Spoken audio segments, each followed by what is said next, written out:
La nostra institució fa ja uns anys que estem treballant sobre qüestions que poden afectar a l'endemà de la independència. Una d'elles, una de les més importants, és, com no, el reconeixement internacional de l'estat català. De quina manera Catalunya haurà de superar una sèrie de tràmits, una sèrie de processos, una sèrie d'estratègies polítiques i de negociacions que han de permetre a Catalunya rebre el reconeixement no únicament dels estats del nostre entorn, sinó de la comunitat internacional en general, i això també inclou a les organitzacions internacionals.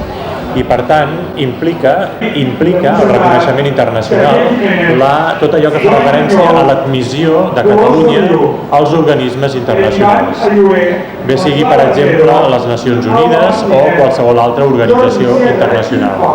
El reconeixement internacional de Catalunya implica no només el reconeixement per part d'altres estats, sinó també l'admissió de Catalunya als organismes internacionals, com puguin ser les Nacions Unides i totes les organitzacions internacionals en general.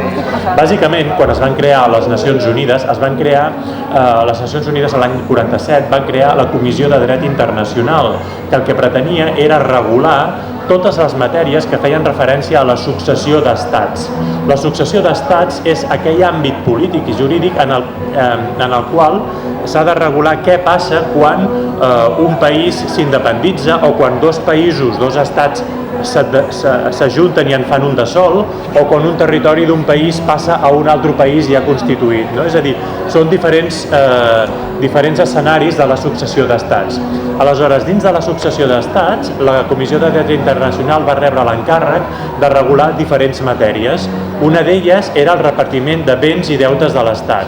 D'acord? Que això està a la Convenció de Viena de 1983, que encara no està en vigor, però tot i així estableix una sèrie de principis que sí s'han de seguir. Una altra matèria és la que fa referència a la transmissió dels tractats internacionals, és a dir, si el nou estat s'hauria de fer càrrec de les obligacions contretes per l'estat predecessor en tractats internacionals. I això està contingut a la Convenció de Viena de 1978, que sí que està en vigor. El que passa que aquesta Convenció de Viena està en vigor a molt pocs països, no té una aplicació universal i, de fet, part de la doctrina discuteix la seva aplicació. Però tot i així és l'únic document que existeix i que ens permet establir com funciona la transmissió dels tractats internacionals als estats que sorgeixen. Per tant, ens serveix. Hi ha d'altres matèries, com per exemple el tema de la nacionalitat, quins són els ciutadans que tenen dret o no a rebre la nacionalitat del nou estat i si aquesta podria ser compatible o no amb la nacionalitat de l'estat predecessor. Bé, amb tot això tenim una visió global de tot el que fa referència a la successió d'estats. A continuació passo a fer referència al reconeixement internacional. Dins del reconeixement internacional es pot estructurar en diverses àrees, com per exemple el reconeixement d'estats. És a dir, el reconeixement d'estats fins als anys 50 tenia caràcter obligatori, és a dir, una entitat jurídica, una entitat de dret internacional, per ser-ho, havia d'haver rebut el reconeixement internacional de la comunitat internacional, d'acord? I, per tant, tenia efectes jurídics, tenia efectes constitutius sobre el nou estat. Això avui dia no passa. El dret internacional ha evolucionat molt i avui dia el reconeixement internacional és una mera declaració política que no genera efectes constitutius. Pot passar perfectament que un estat existeixi i no hagi rebut el reconeixement d'altres països, com per exemple Taiwan i la Xina no es reconeixen mútuament. I això no impedeix que siguin estats i que puguin funcionar perfectament. Simplement no es reconeixen en les seves relacions. Veiem, doncs, que la casuística pot ser molt diversa. A nosaltres aquest tipus de qüestions no ens ha d'espantar en absolut.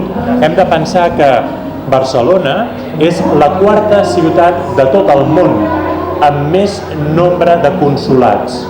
Per davant nostre només hi ha Nova York, que encapçala la llista, Hong Kong i Hamburg, i després vindria Barcelona.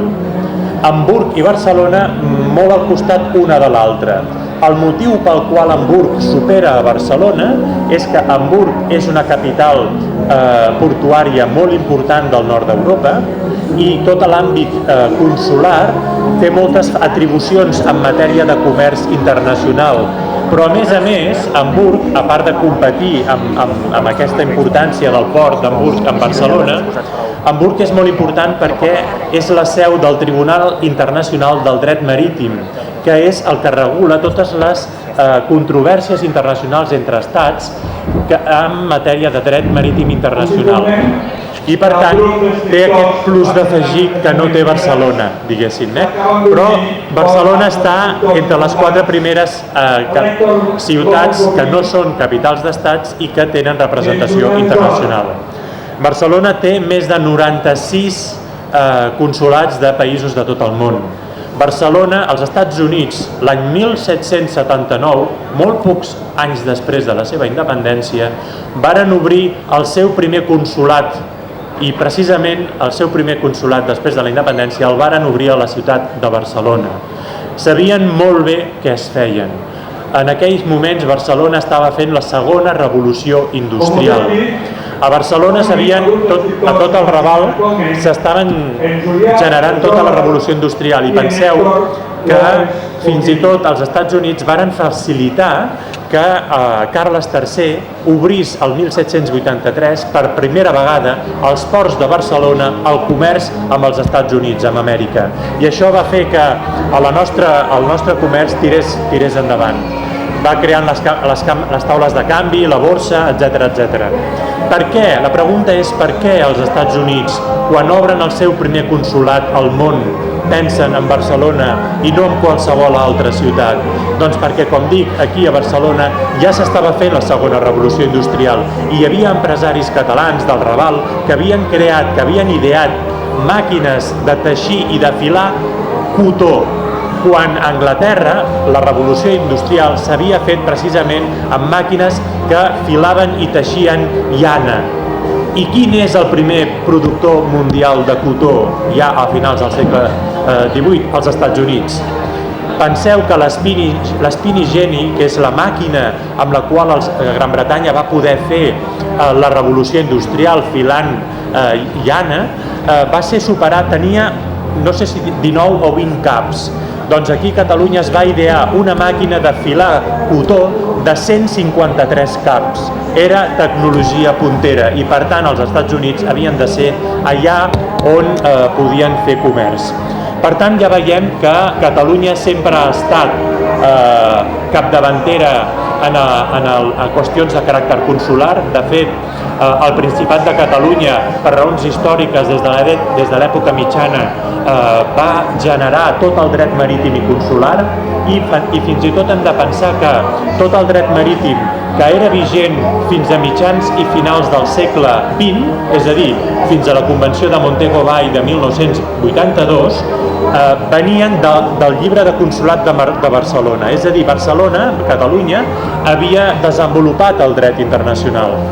Per tant, Catalunya avui dia hem de pensar que té més de 96 consulats de tot el món, hem de pensar que tots aquests països que tenen representació a Catalunya reconeixeran la nostra independència i fins i tot països que fins ara no la tenien voldran ser-hi, voldran tenir no només un consulat sinó una ambaixada.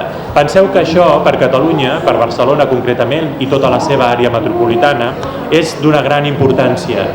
Perquè nosaltres al Cercle Català de Negocis hem fet ja un estudi de l'impacte econòmic que tindria per Barcelona ser capital d'estat, per exemple.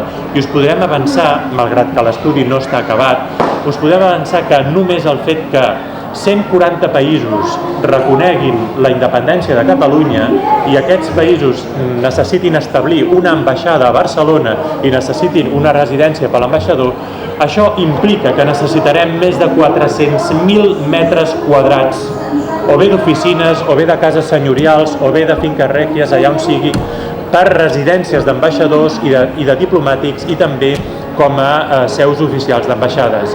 Això genera molt de comerç, molt d'economia. Més enllà d'això, vull dir que Catalunya necessitarà el reconeixement de 128 estats perquè pugui ser, perquè la seva candidatura pugui ser fructífera a les Nacions Unides. L'adhesió de Catalunya a les Nacions Unides ha de seguir una sèrie de tràmits. Tots sabem que les Nacions Unides té dos òrgans principals. Per una banda, la l'Assemblea General de les Nacions Unides, on hi estan representats tots els estats del món que són membres de ple dret de les Nacions Unides. Però per ser-hi membre has d'estar convidat pel Consell de Seguretat de les Nacions Unides, que engloba i estan representats els 5 membres permanents del Consell de la Seguretat de les Nacions Unides, que són els Estats Units, el Regne Unit, França, Rússia i la Xina, bàsicament els 5 països que van guanyar la Segona Guerra Mundial i que s'han erigit com a potències nuclears, però a més hi ha 9 països més que són de caràcter no permanent i es renoven anualment per períodes de 2 anys. Aleshores, perquè Catalunya superi la seva candidatura a les Nacions Unides, haurà de presentar la seva petició al secretari de les Nacions Unides i haurà de superar una votació, tot un procés de negociacions que culmina amb una votació al Consell de Seguretat de les Nacions Unides. I hem de superar que els 5 membres permanents de les Nacions Unides més 4 membres més que no són permanents. Quin problema tenim? Que un d'aquests membres permanents de les nacions del Consell de Seguretat és França, i molt probablement França és un d'aquells països que més es resistirà a reconèixer la independència de Catalunya, especialment si les coses no es van seguint un procés democràtic i pactat amb l'estat espanyol. Però no hem de patir per aquesta circumstància. Catalunya té prou arguments per neutralitzar les reticències de França respecte a la independència de Catalunya, simplement perquè compartim frontera, d'acord? I això tindria moltes implicacions a nivell econòmic i polític en França. Bàsicament comentar-vos una altra qüestió que haurem de tenir en compte, i és que Espanya actualment no té representació al Consell de Seguretat de les Nacions Unides, però sí que la té cada 10 anys aproximadament. Hi ha una norma que no està escrita, i és que Espanya, com a potència mitjana, pugui tenir aquesta representació. El cas és que Espanya ja està preparant la seva candidatura, perquè això va amb eleccions, per tal de poder tenir aquesta representació el 2016.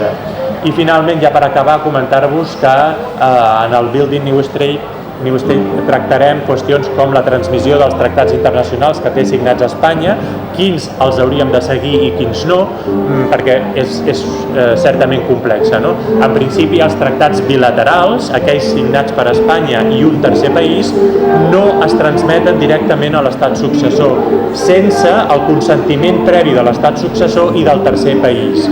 Per què? Perquè la signatura de tractats bilaterals suposa reconeixement d'estats.